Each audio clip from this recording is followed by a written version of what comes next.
The Joe Rogan Experience. Yeah, it's just, but it's the most exciting thing to watch. Combat sports to me is just like, man, when you watch like a world title fight, there's very few things, whether it's boxing or MMA. Like when Terence Crawford's gonna fight Earl Spence, Yeah. that fight is going to be crazy. Yeah, man. That is a crazy moment when you got two undefeated champions in their prime, Yes. and no one knows what's gonna happen. You're like, I don't know. Yeah, it's interesting. Sometimes those fights, they're just too skilled. Have you ever seen guys just fight? They're too skilled and they're just both missing because they can't hit each other because they both got the skills. So and they don't want to take too many chances and open up. yeah. So hopefully it's not one of them. Hopefully it's one of those. They take it personal from the first couple of rounds and. I can't imagine. Terence Crawford's never been in a boring fight ever. Neither is Earl Spence. I think they're gonna go after each other. Well, they know how to tattoo their opponent, so I can imagine them just tattooing each other, back and forth. Yeah, I'm interested to see how Terence what stance he uses too, because he, in my opinion, he's the best switch hitter since Marvin Hagler. Like nobody switches like Terence. Yeah, Terence just. He's southpaw, then he's orthodox, and is just as good from both sides. And you got to like do all this calculating in the middle of the fight and switch it up. Everything's coming from a different angle now.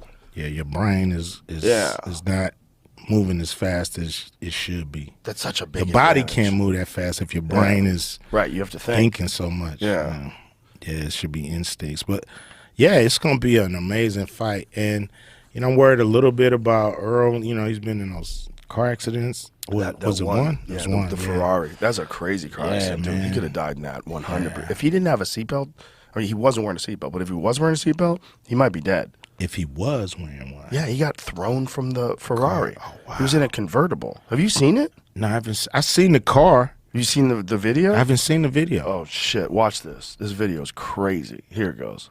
Wow. Yeah. So he got thrown out of the car, and that's how he survived. I didn't know it was like that. Yeah.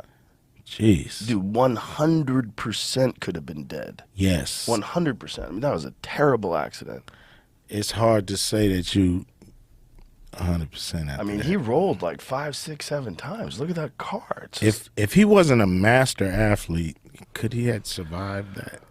And who knows what happened to him when he survived, right? Like, did he hit his head?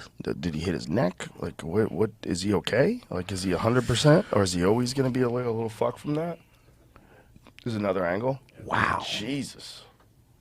Oh, my God. That's one of the most horrific ones I've seen. But he was okay. That's good. Amazing. Thank God. Amazing. Because like a talent like that, to take that guy at a young age is so horrible. Yes. Yes, it would be devastating. They give these dudes money and you could just go buy one of those cars. It's kind of crazy. You could just go buy a 700 horsepower car. You don't even know how to drive. Yeah. You just have money. Yeah, I know. I used to, there was a trip because I remember being at the studio, Echo Sound one time, and Tupac came. He pulled up in a Benz. It's like, oh, man, Pac, you got your Benz? He's like, yep, I don't have my license, man. I hope I don't wreck it. I'm like, damn. Man, park that car, man. You don't know how to drive it? He's like, nah, man, I've been in New York, man, for so long. I don't worry about driving. I'm like, oh, I think he did wreck it a few times, you know what I'm saying, before it was all said and done. Learning how to drive. First car is a Benz. It's Benz, it was like 500. What was the first thing you bought when you started making money? Oh, man, the first thing I bought, like the first car. Oh, man, I bought a Honda